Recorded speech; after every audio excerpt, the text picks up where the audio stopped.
कुछ लोग कहते हैं कि नेपोलियन महान था, कुछ अशोक का या फिर अकबर का नाम लेते हैं, लेकिन दूर दक्षिण में एक राजा ऐसा भी था जिसने इंडोनेशिया तक परचम लहराया, तमिलनाडु से आया और पूरा पूरब जीता, दक्षिण से आकर गंगा पार तक विजय हासिल की और फिर गंगा के पानी से ही अपनी भूमि को सींचा भी। कौन था वो शिव भक्त राजा जिसने बनवाया दक्षिण का सबसे बड़ा शिवलिंगम, जिसने श्रीलंका, मलेशिया और इंडोनेशिया तक को जीता? फिर भी महान शासकों की जब भी गिनती की जाती है तो इस राजा का नाम उसमें नहीं लिया जाता। आखिर क्यों? भारत के इस प्रतापी राजा की कहानी को आज जीवंत करेंगे। नमस्ते और स्वागत, मैं अभिषेक और तारीख में आज बात दक्षिण भारत के महान शासक राजेंद्र चोल की। आज बात गंगैकोंड चोलपुरम की। Brought to you by Sharda University,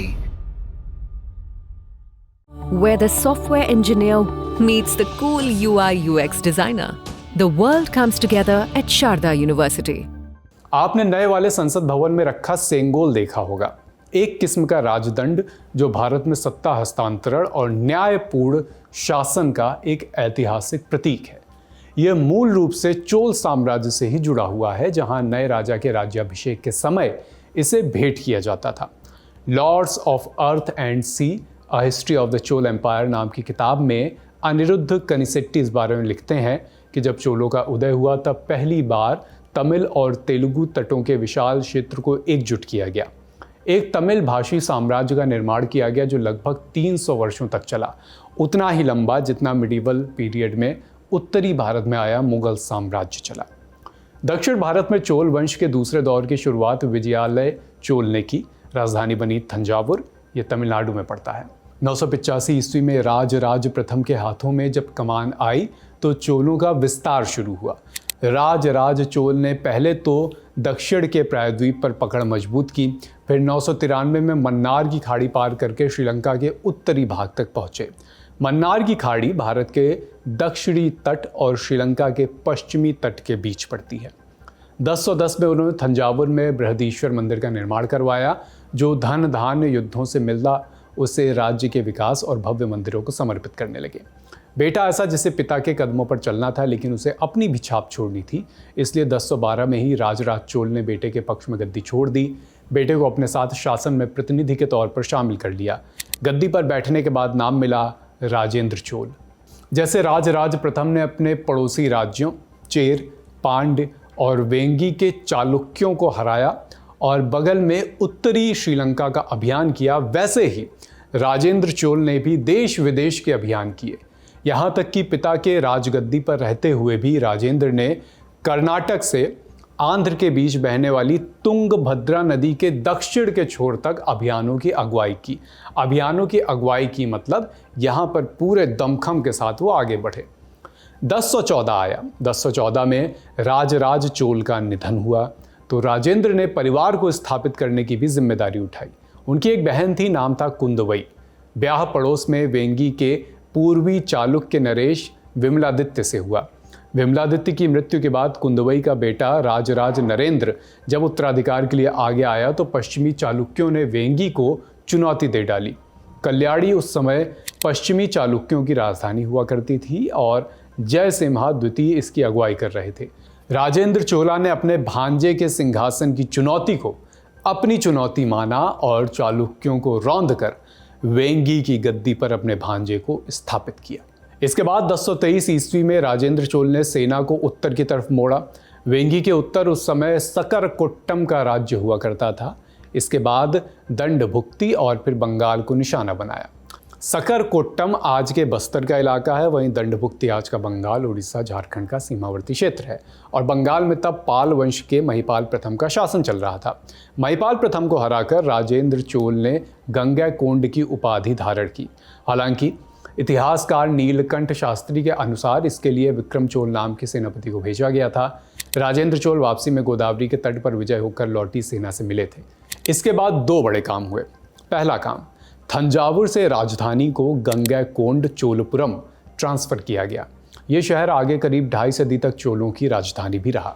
दूसरा काम, गंगैकोंड चोलपुरम में एक भव्य शिव मंदिर का निर्माण। द हिंदू अखबार से बातचीत में आर्कियोलॉजिस्ट एन काशीनाथन इस संदर्भ में बताते हैं कि करीब 250 साल तुंगभद्रा से श्रीलंका तक के मामलों का निर्णय गंगैकोंड चोलपुरम से प्रभावित होता था। 11वीं-12वीं सदी में ये शहर पूरे दक्षिण भारत का राजनैतिक, व्यापारिक और सांस्कृतिक केंद्र हुआ करता था, लेकिन यहाँ बने मंदिर को राजेंद्र ने बनवाया। इसकी तस्दीक उनके बेटे वीर राजेंद्र चोल के अभिलेख से मिलती है। राजेंद्र चोल के चोल केरलन थिरुमालिगय उपाधि का जिक्र 1029 ईस्वी के उस अभिलेख में मंदिर के निर्माणकर्ता के रूप में है। अब इस भव्य मंदिर की बात करते हैं। तमिलनाडु के अरियलूर जिले में एक छोटा सा गांव है गंगैकोंड चोलपुरम, लेकिन वहाँ मौजूद शिव मंदिर विश्व की विरासतों में से एक है। ये मंदिर राजेंद्र चोल के पिता के बनवाए तंजावुर के राजराजेश्वर बृहदेश्वर मंदिर की कमोवेश प्रतिकृति है। दोनों चोल राजा शैव अनुयायी थे। मंदिर के गर्भ में 13 फीट लंबा शिवलिंगम स्थापित है, जो दक्षिण भारत का सबसे बड़ा शिवलिंगम है। मंदिर की चौड़ाई 318 फीट और लंबाई करीब करीब 567 फीट है। मंदिर के गर्भगृह के अलावा महिषासुर मर्दिनी का मंदिर भी है। मंदिर के ठीक सामने विशाल नंदी विराजमान है। दीवारों पर बनी कारीगरी में एक बात काफ़ी खास है, वो है चंदेश अनुग्रह मूर्ति। इसमें भगवान शिव के हाथों राजेंद्र चोल का राज्याभिषेक होते दिखाया गया है। ऐसा दुर्लभ ही देखने को मिलता है। भक्ति और सौंदर्य के बाद अब बात चोल राजा के सैन्य शक्ति की, कि राजेंद्र चोल ने गद्दी पर बैठने के बाद सैन्य ताकत को किस तरह बढ़ाया या दुरुस्त किया, खासकर नौसेना को। राजराज चोल के समय श्रीलंका के उत्तरी भाग की जीत से चोल नौसेना का मनोबल काफ़ी मजबूत था। राजेंद्र ने भी अपने शासन के 5वें साल में श्रीलंका का अभियान शुरू किया। श्रीलंका के राजा महिंद पंचम को युद्धबंदी तक बना लिया और 12 साल तक कैद रखा। इसके बाद राजेंद्र चोल ने मालदीव और अंडमान निकोबार भी जीता। उस दौर में मलेशिया और इंडोनेशिया समेत लगभग पूरा दक्षिण पूर्वी एशिया श्रीविजय नाम के साम्राज्य के अधीन हुआ करता था। चोलों के उस समय चीन, श्रीविजय और अरब व्यापारियों से अच्छे संबंध थे, लेकिन तमाम अहम व्यापारिक मार्गों पर श्रीविजय साम्राज्य का ही कब्जा था। Chola invasion of south east Asia research paper में डॉक्टर बलराज सिंह इस बारे में लिखते हैं कि मलय प्रायद्वीप यानी आज के मलेशिया में श्रीविजय साम्राज्य चोलों के वाणिज्यिक हितों से सीधे टकरा रहे थे। नतीजा, चोलों ने श्रीविजय साम्राज्य के राजा संग्राम विजयोन्तुंग वर्मन को युद्धबंदी बनाया और अपनी राजधानी लेकर आ गए। इस तरह कई देशों में चोलों का विजय अभियान चला।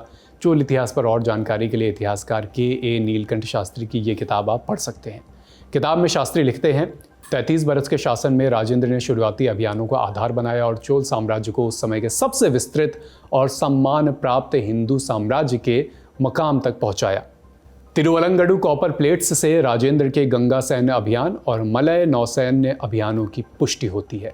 तिरुकल्लार कॉपर प्लेट से राजेंद्र चोल के 18वें शासन वर्ष की जानकारी भी मिलती है, जिसमें महादेवार मंदिर को दिए गए भूमिदान और चोलों की वंशावली के बारे में कई जानकारियां इसमें दर्ज हैं। ऐसी ही कुछ प्लेट्स हैं जो तंजावुर के पुथुर से मिलती हैं। तंजावुर के बृहदेश्वर मंदिर और गंगैकोंड चोलपुरम के मंदिर की कलाकृतियां इन ऐतिहासिक घटनाओं को और भी मजबूत करती हैं। अगर आप चोल इतिहास को और भी विस्तार से पढ़ना चाहते हैं तो कुछ किताबें आपको रिकमेंड करते हैं। के नीलकंठ शास्त्री की द चोल, अनिरुद्ध कनिसेट्टी की lords of earth and sea, a history of the Chola empire और lords of the Deccan, southern India from Chalukyas to Chola. ये किताबें आप पढ़ सकते हैं। चोल मंदिर शिल्पकला में दिलचस्पी है तो S.R. बालसुब्रमण्यम की द चोल टेम्पल्स के हिस्से आप कुछ खंगाल सकते हैं। यहाँ से अच्छी जानकारियाँ मिलेंगी।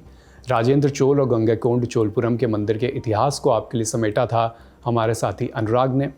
अपना ख्याल रखिए। तारीख में फिर आपसे मुलाकात होगी किसी नए किस्से कहानी के साथ। लल्लन टॉप देखते रहिए। शुक्रिया।